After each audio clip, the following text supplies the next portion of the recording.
Ladies and gentlemen, welcome to Talk Spicy.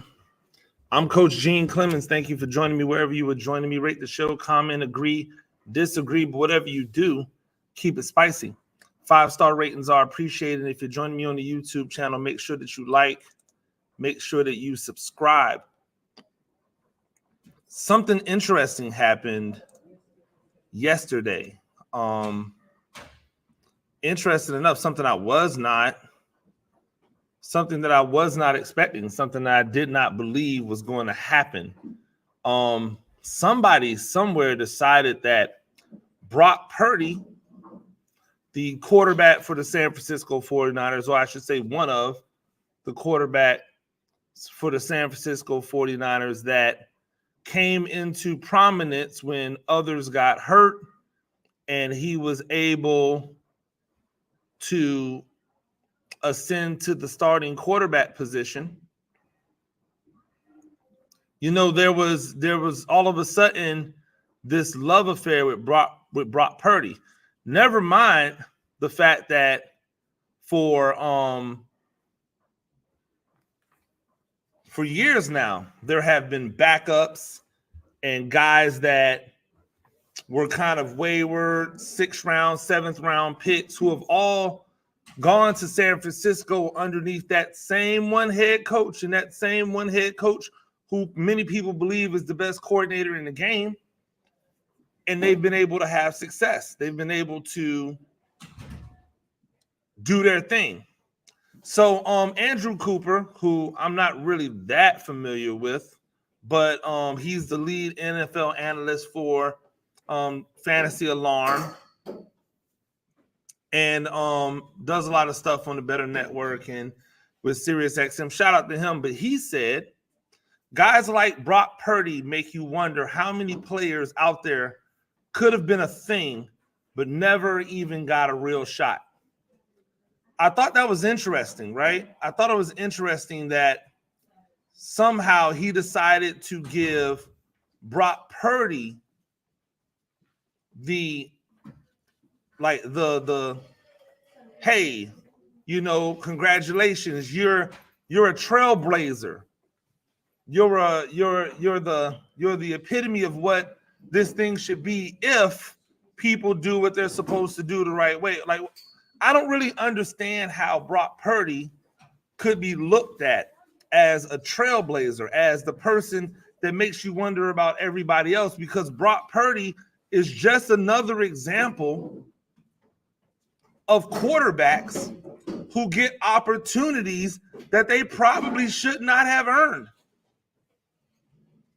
He's just another product of that. Let me not remind you that as a sophomore in 2019, Brock Purdy was considered to be a first-round draft pick. He was considered to be a first-round draft pick talent. Then he went out and had 2 seasons back-to-back. He didn't test well. He didn't work out well. And all of those things led to him being a 7th round pick.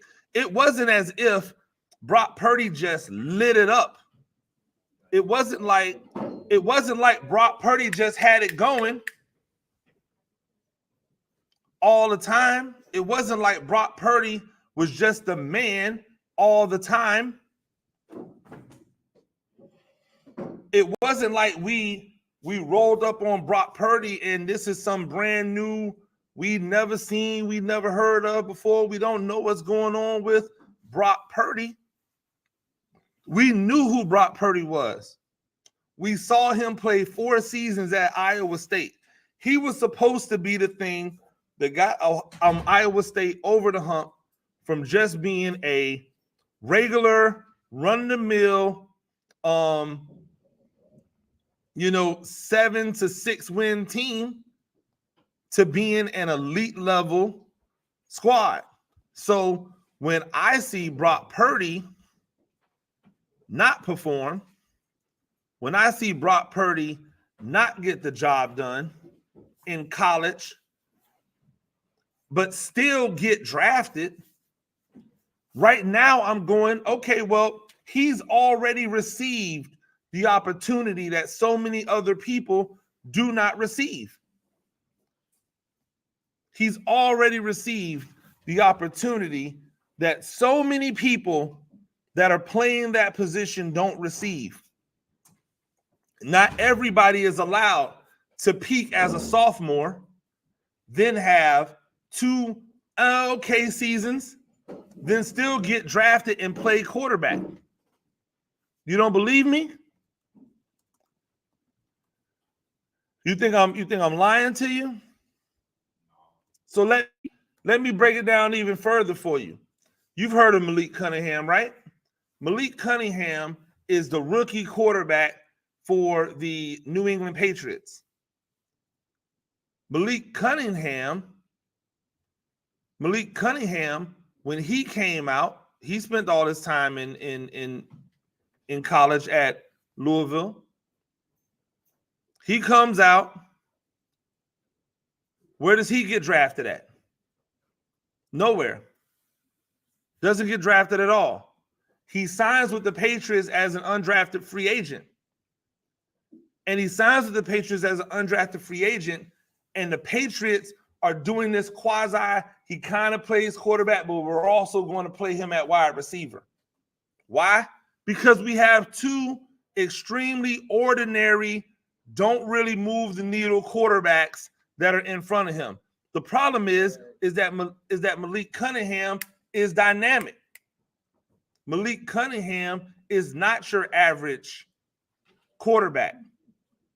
He brings a level of dynamics to him that other quarterbacks may not bring. Now, we could talk about Brock Purdy and the fact that in this offense that Brock Purdy was in San Francisco, his wide receivers were getting schemed wide open. He's got one of the best offensive lines in the game, the best left tackle in the game. Then they traded and got him one of the best running backs in the game with the best offensive coordinator in the business. All of this working in his favor, all he has to do is pull the trigger. He throws a swing pass to a running back or a swing pass to a wide receiver. That wide receiver takes it 65 yards, and they go to Brock Purdy era has begun. I'll remind you that Malik Cunningham, right, while playing quarterback at a high level, 2019, 2020, 2021, put up very similar numbers to Brock Purdy. And yet he went undrafted, and he was told that he might have to play another position.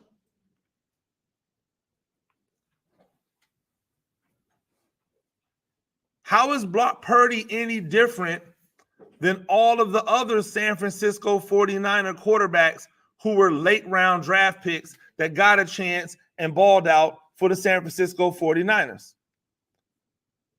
How is he any different? Why is it all of a sudden that he's the guy who can stick? The 49ers paid Jimmy Garoppolo $100+ million based off of a 2-3 game sample size as a backup. Like, it's not as if Jimmy Garoppolo proved something amazing that got him to the point of being a quarterback in the NFL. Jimmy Garoppolo was gifted the job after not really being drafted high. How is Brock Purdy's situation any different than Jimmy Garoppolo's situation? It's not. There are hundreds. The NFL is lined with quarterbacks that they never gave a chance, that did phenomenal things in college. What happened to Timmy Chang? Put up big numbers in college, never got a chance. All of those air raid quarterbacks that they told us back in the 90s and in the early 2000s that style will never work in the NFL. And now half of the NFL is out here running air raid principles.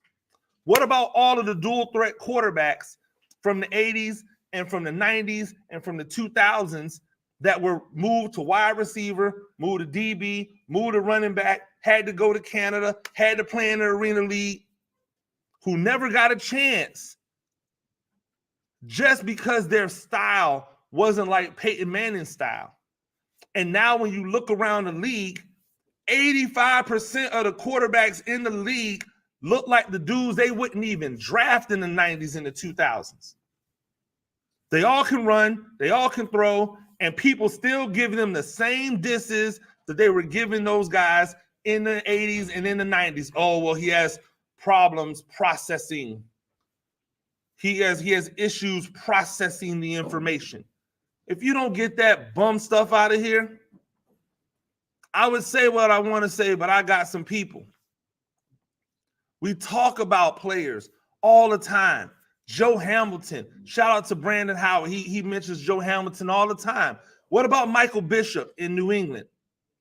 When Michael Bishop outplayed when he outplayed Tom Brady in the preseason, not just outplayed him, I mean destroyed him. Michael Bishop looked like Michael Vick.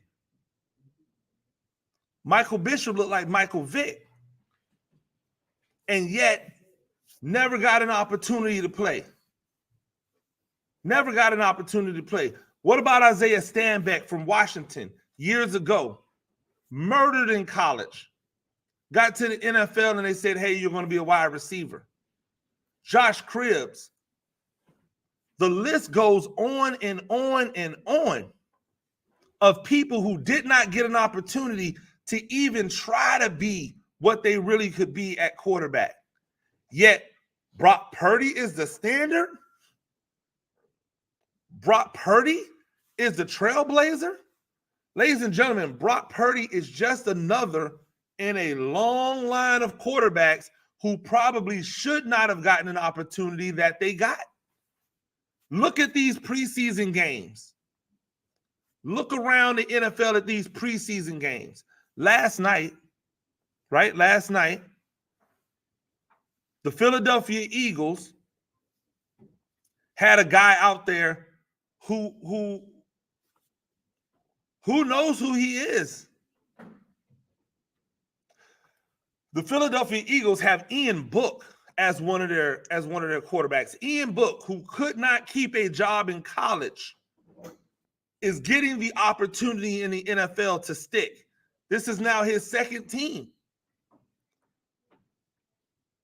Ian Book gets the opportunity to stick. How is that? Especially when I look around the landscape and I say, well, look at all of the guys who were not able to stick. Right? Like recently, all of the guys who people told us they weren't good enough. That they were not going to be able to stick around. Like Mitchell Trubisky. Mitchell Trubisky is a poster child for this, right? Because in I believe it was 2015. It'll come back to me in a second. 2015. In 2015, Mitchell Trubisky was the backup on a team that finished 11-3, right? Went to the ACC championship game. Their quarterback, Marquise Williams. Marquise Williams threw for 3,000 yards that year. He had 24 touchdowns, 10 interceptions. He also ran for 948 yards and 13 more touchdowns. This man didn't even get a sniff in the NFL. The very next year, in 2016, Mitchell Trubisky comes along and quarterbacks an 8-5 team, puts up 3,700 yards and 30 touchdowns, rushes for 300 yards and 5 touchdowns, and he is a top 10 pick over Deshaun Watson, over Patrick Mahomes over Lamar Jackson. What's the difference? Why was one allowed to get the opportunity and the other? Because one looked the part. One looked like a quarterback. What does that mean? He was tall, he was white, he was good looking. That's what that means. If you're looking for the recipe to get accelerated to an NFL quarterback, look for tall, white, good looking, and if you add in a little bit of athleticism, he's off the charts. Add in a little bit of athleticism, and it is gangbusters from there. Why would we ever celebrate Brock Purdy as if Brock Purdy has somehow broken the mold? He looks just like all these other quarterbacks. And guess what's going to happen if San Francisco decides to start another quarterback over Brock Purdy because Brock Purdy's not ready because he's still coming back from injury? Guess what's going to happen? That guy that they put in, he's going to have success. The same way that all of the other quarterbacks that they put in had success. This ain't brain surgery. This ain't new. This is what they do. So we don't have to sit here and act as if this is some brand new occurrence. Oh my God, this is something we've never seen this before. We see Brock Purdy's story all the time. Tom Brady exists. Tom Brady, a guy who had to continually fight for his job in college, got an opportunity on an NFL team. Meanwhile, you have guys who started for 4 years in the NFL who never even got the opportunity to be on an NFL team. So tell me how Brock Purdy is the poster child. How is he the guy who, for lack of a better, for making sure that I get the quote right, how is he the guy that makes you wonder how many players out there could have been a thing but never ever got a real shot? How is it Brock Purdy when Tom Brady exists, the GOAT, and a 6th-round pick? Why would we think that Brock Purdy is the poster child? Since that guy got that chance as a 6th-round pick in New England, there have been hundreds of quarterbacks who have not gotten an opportunity that they had rightfully earned just because they didn't fit into a box. And we got people out here celebrating Brock Purdy like he lit the world on fire last year. Brock Purdy ain't finished top 10 in nothing. There's no team out here, not one, that would trade their quarterback right now for Brock Purdy outside of maybe Tampa Bay, and that's because they're trying to lose on purpose. Newsflash, Bucs fans. Y'all are trying to lose on purpose.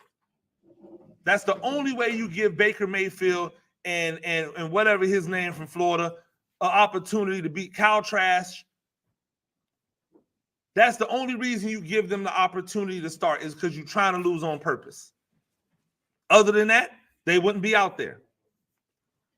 Who else is taking Brock Purdy over the quarterback they have? Not Vegas, not Denver, not Seattle. There goes their who? Some of the teams that you guys don't think are good, some of the teams that are not good, still not trading their guy for Brock Purdy. So why are we looking at Brock Purdy like he's a poster child? And this is nothing against Brock Purdy. But we're not going to sit back and act like this dude wasn't gifted things that other people weren't gifted. He's a 6'1" quarterback with some decent athleticism, an okay arm, and he's in the best offense in the NFL.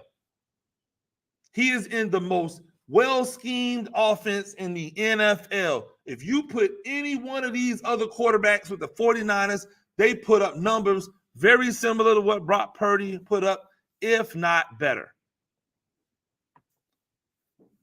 If not better. You people went crazy over a 5-0 record of a 67% completion percentage, 1,300 yards, 13 touchdowns. That's what y'all went crazy over. That's what y'all were ready to just turn the whole entire franchise over. When the bullets went flying, when things got hot, watch Brock Purdy's film when he's under duress. Watch how awful he looks when the heat is on. When everything is perfect, he looks great. When the heat is on, not so great. We got to start doing better. We got to start getting on the situations where we start looking at things, and before we tweet in the moment, before we start like working about what people are or are not in the moment, we need to think about the other people who've been around in that same situation, or else you just end up looking foolish. Ladies and gentlemen, that's Talk Spicy. Do this thing a few times a week. My name is Coach Dean Clemens. Rate the show, comment, agree, disagree, but whatever you do, keep it spicy. 5-star ratings are appreciated. If you're joining me on the YouTube channel, make sure you like, make sure you subscribe. Till next time, peace.